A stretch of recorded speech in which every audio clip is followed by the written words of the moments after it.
Hello there everyone and welcome back to the Iron Ogre channel. Today I'm going to be ranking all 3 live action Spider-Man. I think it's a perfect time to do it. All 3 of them had their time to shine last year in Spider-Man No Way Home. Each one of the 3 Spider-Men have had at least, 3 movies. Well, not 3 solo movies for Andrew, but every live action Spider-Man has at least been in 3 films.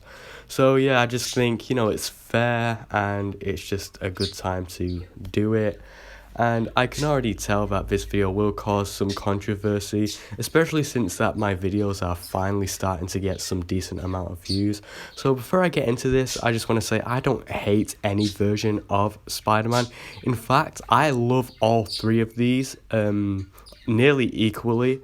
But there are just some certain details about each one that, holds them back a little bit or just makes them better than the one that I rank lower, if you know what I mean. So please don't hate on me because I love all 3 of these Spider-Man actors.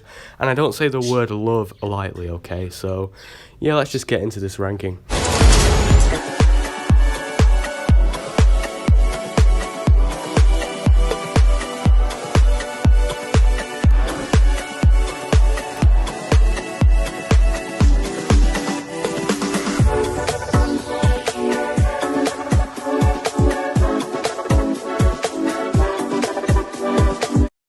So in last place, I have Tobey Maguire's Spider-Man. Alright, hear me out for a second. Like I said in the intro, I love all 3 Spider-Men, and there's definitely a lot to love about Tobey Maguire's Spider-Man.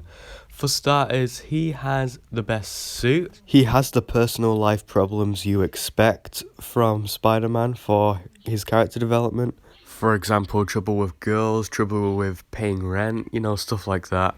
I would also say that Tobey Maguire feels like the most traditional Spider-Man in terms of his stories and, his Peter Parker and a lot of his action scenes with the villains. Yet again, he probably has the best villains out of all 3 Spider-Men and the best relationships with those villains.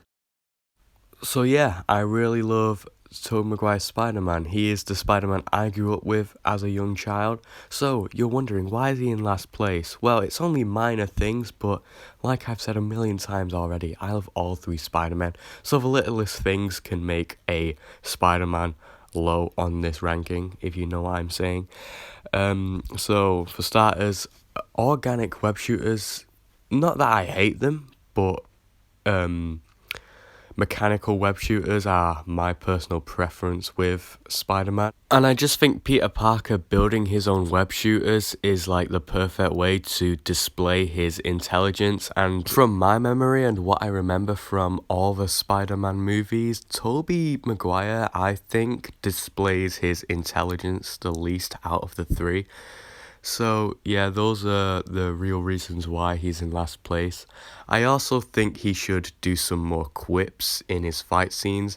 I know a lot of people won't see it as a big deal, but something I really like about Spider-Man is that he'll always have these big personal problems in his life, but when he puts on the mask, he'll have a smile on his face and make jokes. That's something that I really liked about Spider-Man, and it made him such, an inspirational character. So yeah, Tobey Maguire, love him, my childhood Spider-Man, but unfortunately I prefer the other 2, and I'm going on to the next Spider-Man right now. In second place, I have Tom Holland's Spider-Man. Now, I think there are a lot of advantages of Spider-Man being in the MCU. Like, for one, we get to take our time and spend a lot of time with him, because the MCU is a big franchise that has been going on for more than 10 years, and it will probably be going on for even more than 10 years. This franchise will be around for a long time, and Spider-Man's story won't just be a little trilogy. We get to spend a lot of time with him. We can sort of grow up as he's growing up, and yeah, I think that's really made this Spider-Man pretty great so far. Like, for example, we spent an entire trilogy in high school with this Spider-Man, and I personally think that the other 2 Spider-Men didn't spend enough time in high school. because, you know, Spider-Man is iconic for being like a high school kid, and in Tobey Maguire's first movie, we spend like 10 minutes of him in high school, then there's a big time jump to him graduating college. In The Amazing Spider-Man, we spend the entire first movie of him being in high school, and then in the next movie he's graduated, which, you know, I think is a bit better than what they did with Tobey's Spider-Man. But I think Tom Holland spending 3 films in high school and then moving on to college in his next trilogy, which, you know, it's fair to assume he will get another trilogy, I just think that is pretty great. Oh, when I say that we get to take our time with Tom Holland's Spider-Man in the MCU, I don't just mean spend a trilogy in high school. I also mean spending the entire trilogy telling his origin story. The first Spider-Man trilogy is literally his origin story, alright? If you watch Homecoming and Far From Home, you might not get that, but when you've watched No Way Home and then look at the trilogy as a whole, you do understand that this first trilogy is about him becoming Spider-Man. And yeah, that's kind of why he isn't in first place at the same time. I like that the first trilogy is his origin story, like those 3 movies are sort of like a little character arc. But because those first 3 Spider-Man films are just his origin story and him becoming Spider-Man at the end of No Way Home, that, you know, the traditional Spider-Man that we all know and love, that means that we haven't really had a very traditional feeling Spider-Man film in the MCU yet. And when Spider-Man 4 comes out, and 5 and 6, then maybe Tom Holland will be my favourite Spider-Man. But at the moment, none of his solo movies have felt like classic traditional Spider-Man that everyone knows and loves. So that's why he is in second place and not first. Another reason for him not being at the top spot is that I wasn't really a huge fan of the way this Spider-Man was introduced into the MCU. I mean, Tony Stark basically walked into his apartment, blackmailed him into fighting the most dangerous people in the world probably, and keep in mind he's like 14 years old, so it is a pretty weird introduction to this character. Something else I'm not a huge fan of when it comes to Tom Holland's Spider-Man is that the MCU can't really commit to a Spider-Man suit. Like, the original Sam Raimi trilogy, it had one suit in that whole trilogy, plus the black suit that was there because story reasons. And The Amazing Spider-Man had a suit in the first movie, and then they made an even better suit in the sequel, and he stuck with that suit in Spider-Man No Way Home. But this Spider-Man, he's always getting new suits. He's probably had like 10 suits in the franchise already, and he's had like, 6 appearances in the MCU. And yeah, it's just a little bit overwhelming, and most of the time it doesn't feel like there's any real point to him having new suits. It's obviously just so that they can sell more merchandise. And yeah, just when you think that they're actually going to stick with a suit, they go ahead and change it. Like in Spider-Man Far From Home, where he had the red and black suit at the end, I thought they were gonna, stick with that suit for a while, but then they changed his suit at the end of Spider-Man No Way Home, and now I hope that finally we can commit to that suit he wore at the end of No Way Home, because I really love that suit. It's like classic Spider-Man, and if they change his suit again in Spider-Man 4, then I'm going to be so pissed. But anyway, apart from that, I really love Tom Holland's Spider-Man. I think it's cool that his origin story is his entire first trilogy, even if there are some disadvantages to that. Yeah, solid Spider-Man. In first place, I have Andrew Garfield's Spider-Man. Now, pre-No Way Home, he was probably my least favourite Spider-Man, but after watching No Way Home, he quickly became my favourite. First of all, I think Andrew Garfield is the most charming and likeable out of the 3. He has the best quips, and overall I think Andrew Garfield is the best actor out of those 3 Spider-Men. That could be debatable. I mean, Tobey Maguire's a pretty great actor as well. Tom Holland isn't half bad either, but personally I believe Andrew Garfield is the most talented actor out of the 3 live-action Spider-Men. On top of that, I would say Andrew's Spider-Man has the best fight scenes and swinging scenes. His suit is definitely very sexy looking.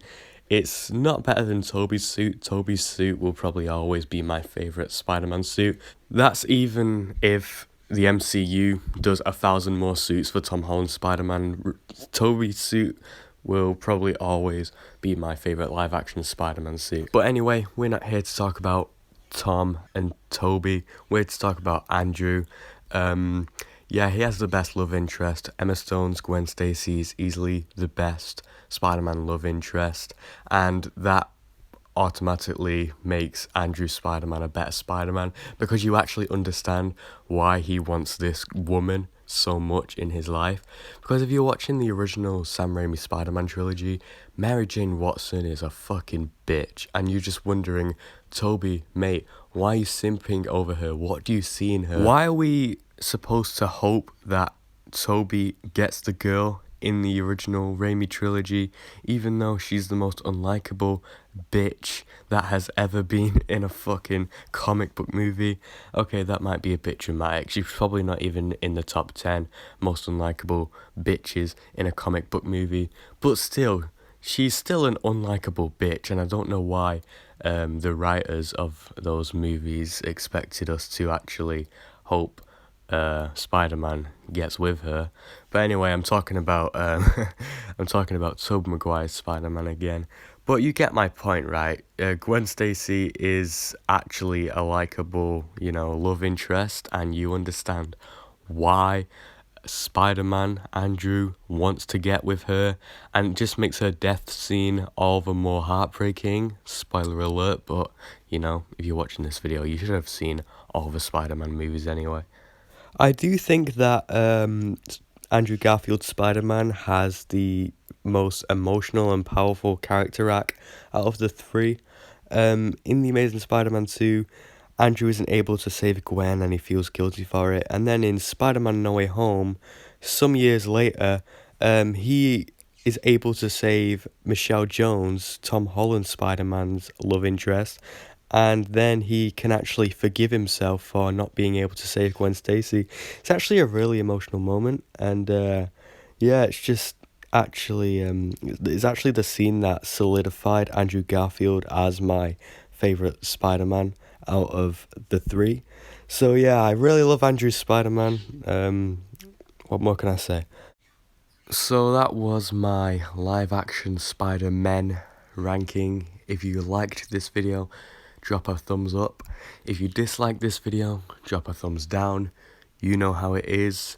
And to the few people who actually give a shit, you may be wondering where my MCU reviews have gone, because I haven't uploaded an MCU review since May, and we're in late September now, and MCU reviews were like my main series on the channel. And yeah, there's just a lot of things I have to do, not only for this channel, but my gaming channel and commentary channel. So I haven't really had much time to record MCU reviews. And there's also a case of me losing a bit of interest in the Marvel Cinematic Universe recently. So I just haven't had much enthusiasm to make reviews about those films. But they should be back at some point. I don't know when, but they are on hold at the moment. But yeah, I will be uploading some content. I'll probably upload a video or two next month in October. Maybe just one video. I don't know. I'm very busy at the moment, so we'll see. Goodbye.